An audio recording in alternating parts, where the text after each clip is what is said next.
श्री गणेशाय नमः। श्री सरस्वत्यै नमः। श्री चरणकमलेभ्यो नमः।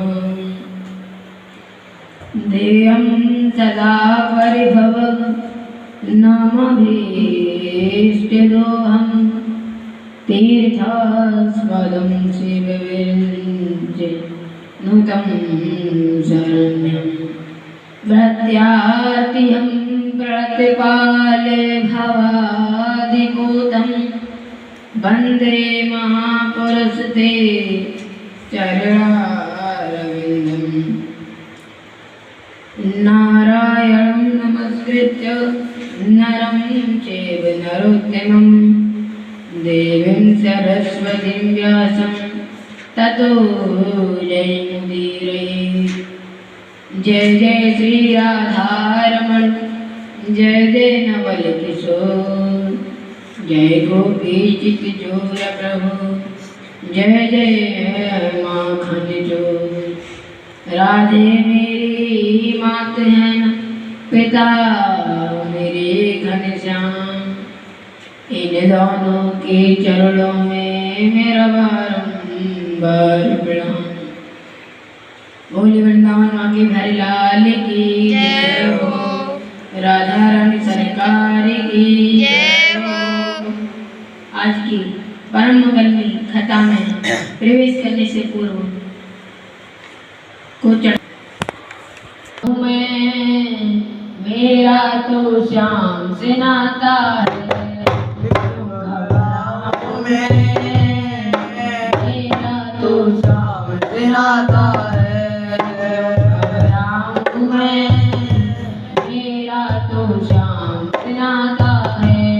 जीवन की गाड़ी मेरी, जीवन की गाड़ी मेरी श्याम चलाता है।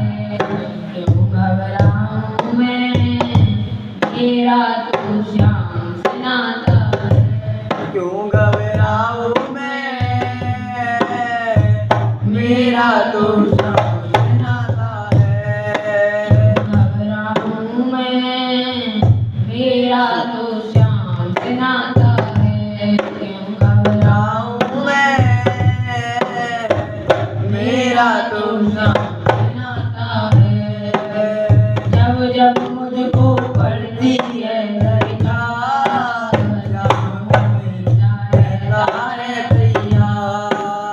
जब जब मुझको पड़ती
घबराऊं मैं, मेरा तो श्याम से नाता है। मेरे मन में आता जो भी ख्याल श्याम व्यवस्था करता है तत्काल। मेरे मन में आता जो भी ख्याल श्याम व्यवस्था करता है तत्काल। हर पल मुझको ये रहा समाज, श्याम के पास मैं हूँ माला माल। हर पल मुझको ये रहा समाज श्याम के पास मैं हूँ माला माल। जिसके लायक ही नहीं मैं, जिसके लायक ही नहीं वो मिल जाता है। क्यों घबराऊं हूँ मैं, मेरा तो श्याम से नाता है। क्यों घबराऊं मैं, मेरा तो श्याम से नाता है। घबराऊं मैं, मेरा तो श्याम से नाता है। क्यों घबराऊं मैं, मेरा तो श्याम से नाता है। बोले वृंदावन माँ की भैलाल की जय हो, सद्गुरुदेव भगवान की जय हो, राधा रानी सरकार की जय हो। आयेस में प्राण हरो हरे वाहन ध्रुवम वृक्षतो यन्न पुरे यमित दसी। अब कंस को लगने लगा कि मेरी बहन देवकी के गर्भ में मेरा प्राण हरता हरि आ चुका है। सोचता है कि अब एक ही उपाय होगा। यह सोचकर घर पे जाता है, लेकिन माता और गर्म हो जाता है। सोचता है मारने जाऊं, लेकिन मन में ख्याल बदल जाता है कि बहन है, अब बहन है ऐसे कैसे मारूं। आसीन संवेष्टिष्ठेन भुञ्जान पर्यटमयि चिंतायन रसिकेशं पश्यति तन्मयं जगतः। उसे उठते बैठते खाते पीते हर समय काला काला मुरली वाला दिखाई देने लगा। उसकी आंखों में काला काला मुरली वाला नाचने लगा। कंस बड़ा परेशान था। देवकी अब इधर देवताओं को पता चला कि देवकी मैया के गर्भ में हमारे गोविंद आ चुके हैं। तो सभी देवता कहते हैं चलो अब भगवान का स्वागत गान करें, उनका सम्मान करें। सारे देवता आए, ब्रह्मा जी व शिव जी सभी आगे भगवान की स्तुति करने लगे। इस गर्भ स्तुति कहते हैं। सारे प्रकृति आज प्रभु के स्वागत में रंजित है। आइए हम भी स्वागत करें। सत्यव्रतं सत्यपरं सत्यं सत्यस्य नियतं च सत्ये सत्यस्य सत्यमतं सत्यमेकं।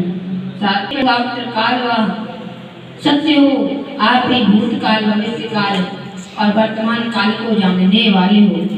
ऐसे प्रभु को हम प्रणाम करते हैं। त्वत्पाद कोतेन महत्तेन कुर्वन्ति गोपत्स पदं भवाब्धिम्। आपकी कृपा में चरण कमलों की नौका का जो आश्रय ले लेते हैं वह इस प्रकार से भव से पार हो जाते हैं, जैसे किसी बहरे के पैर के गड्ढे को पार करना हो, बड़ी सहजता से पार कर जाते हैं। प्रभु ये ने वृंदाच विमुक्ति माने भवाद विशुद्धि मुझे।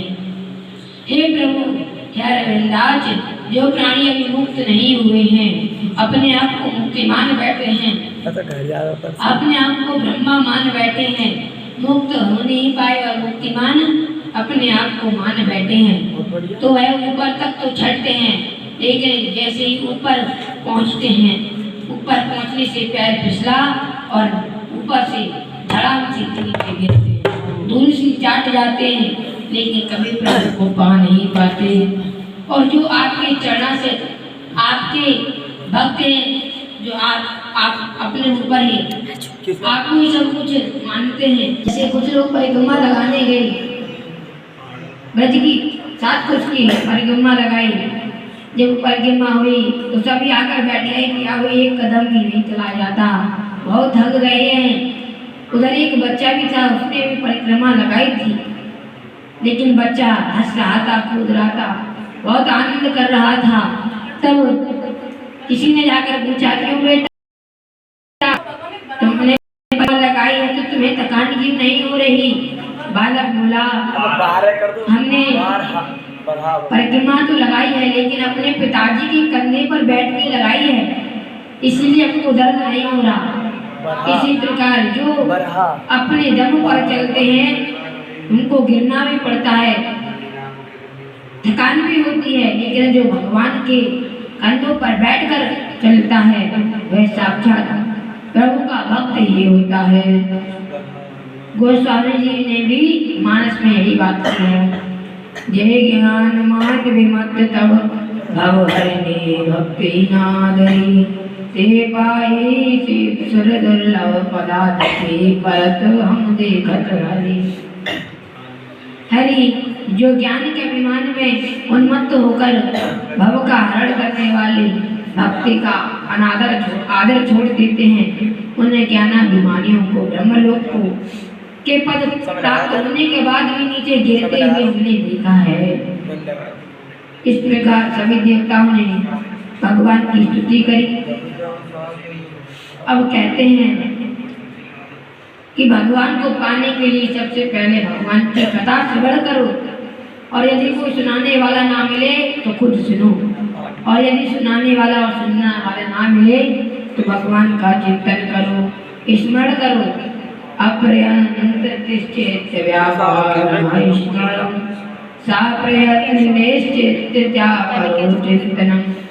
चिंतन में और स्मरण में क्या फर्क है? चिंतन करने में चित्त पर जोर पड़ता है, जब चित्त पर जोर पड़ेगा तभी हम प्रभु से मिल सकते हैं, प्रभु को पा सकते हैं। और स्मरण है कि बिना चित्त पर जोर डाले हुए प्रभु का चरणों प्राप्त हो जाएंगे। अब सभी देवताओं ने भगवान की स्तुति करे। अब सभी देवता देवकी मैया की स्तुति कर रहे हैं। दिष्ट्याच ते कुक्षिगतः परम पुमान। हे माँ, जब प्रकृति पर कोई प्रलय आ जाती है तो यह ब्राह्मणों का अधिनायक नारायण उस सारे विश्व को, संसार को अपने पेट में रखकर सो जाता है। आज वही परमात्मा तेरे पेट में कैसे समा गया? इसलिए अब तुम्हें कंस से डरने की कोई चिंता नहीं है। कंस को तुम अब मरा समझ लो। इस प्रकार समझा बुझाकर सभी देवता की मैया की स्तुति करी और बाद में अंतर ध्यान हो गए। अब आइए हम श्री कृष्ण के जन्म में प्रविष्ट करते हैं। अथ सर्वगुणोपेत कालः परम शोभनः। अब भगवान के प्राकट्य का जो समय आ गया, हृदय कांप जाता है, लेकिन आज जब प्रभु आ रहे हैं तो काल भी परम सुंदर बनकर आया है। भादों का महीना आ गया, कृष्ण पक्ष आ गया, अष्टमी तिथि आ गई, बुधवार आ गया, रोहिणी नक्षत्र आ गया, हर्षण योग आ गया, भवकर्ण आ गया, मध्य रात्रि 12 बजे उस समय हो गया। उस समय भगवान अचानक देवकी बलदेव जी के सामने प्रकट हो गए। फिर देवी के वसुदेव ने भगवान की स्तुति करी। वह तो से भगवान साक्षात वो साहब प्रकटे पर। मैं पहचान गया कि आप भी प्रकृति से परे साक्षात श्रीमन नारायण हो। बोले नारायण भगवान की जय हो। आप ही इस प्रकृति से परे साक्षात भगवान नारायण हो। हे प्रभु, आप तो साक्षात आनंद स्वरूप हो। देवकी मैया लड़ रही है कि मन ही मन वसुदेव जी को बार बार संकेत कर रही है, महाराज जल्दी करो, कहीं हमारा दुष्ट भाई कंस ना आ जाए। देवकी मैया घबरा रही है। भगवान बोले, सुनो मैया, यदि अभी कंस आ गया तो ये मेरे हाथ में सुदर्शन चक्र देख रही हो आप, इसी से मैं उसे काट डालूंगा। आप कोई चिंता मत करो, लेकिन जब मैं बालक रूप में आ जाऊं तब हमारा ध्यान रखना। देवकी मैया को थोड़ा आनंद आया मुस्कुराकर उन्होंने भी भगवान की स्तुति करी। नृत्योर्ललितः पलायना लोकान् सर्वान् निर्वयं नाधिगच्छतु त्वत्पादावलं प्राप्य यद्रक्षयाद्यं स्वस्थसेते नृत्यरश्मादुपैति। मृत्यु रोग भयंकर सब भयानक कहता है तो भवरोग से कैसे बचे। धन्वंतरी भगवान के चढ़ जाओ, उनकी चरण को पकड़ लो। धन्वंतरी भगवान कौन है? भगवान श्रीमन नारायण ही धन्वंतरी भगवान है, जो कि जल से जन्म लिया है उन्होंने। इसी प्रकार जो भी बीमारी हो धन्वंतरी भगवान के पास जाएं, उनके चरणों का आश्रय हो, सभी बीमारी सही हो जाएंगी। इधर देवकी मैया कहती हैं कि जो साक्षात श्रीमन नारायण इस प्रकृति को चलाता है, आज वह मेरे पेट में कैसे समा गया। ब्रह्मांड निकाया निर्मित माया रोम रोम प्रतिवेद कहे सोम मुदर उर्वासी उपहासी न रहे। अब दोनों ने बड़ी सुंदर स्तुति करी। अंत में भगवान कहते हैं, सुनो मैया, आप दोनों पूर्व काल में अदिति और कश्यप जी थे। कश्यप जी थे, आपने पूर्व जन्म में हमारी बहुत तपस्या की थी, तब मैं आपका वामन बनकर पुत्र प्रकट हुआ था। आज मैं पुनः द्वारा आपके गर्भ से जन्म ले रहा हूँ। आज मैं तुम्हारा बेटा बनकर पुनः प्रकट हो रहा हूँ, और जब मैं जन्म ले लूँ तो आप गोकुल में जाकर मुझे वहाँ रख देना, और उधर कन्या का जन्म हुआ है उसे उठा लाना। अब भगवान ने बालक का रूप बनाया, देवकी मैया की गोदी में प्रभु प्रकट हो गए, पर रोए बिल्कुल भी नहीं, क्योंकि राम अवतार में जब ये रोए थे तब दास दासियां बधाइयां लेकर आई थी। लेकिन यदि अभी रो जाएंगे तो कल से लाठी लेकर आएगा। तो इस बार प्रभु बिल्कुल भी नहीं रोए। वसुदेव जी ने अपने पुत्र को छाती से लगा करके सूप में लेटा करके चले दिए।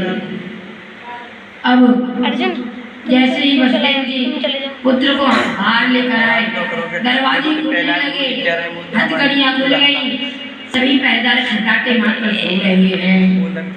सभी किसी को कुछ होश नहीं है क्या हो रहा है। वसुदेव की तरह धर्म के संबंध को छोड़कर माया रूपी कन्या का संबंध बढ़ जाता है। अब इस प्रकार वसुदेव जी जैसे ही लाला को लेकर चले तो आकाश के मेघ मंडलों ने देखा, कहते हम भी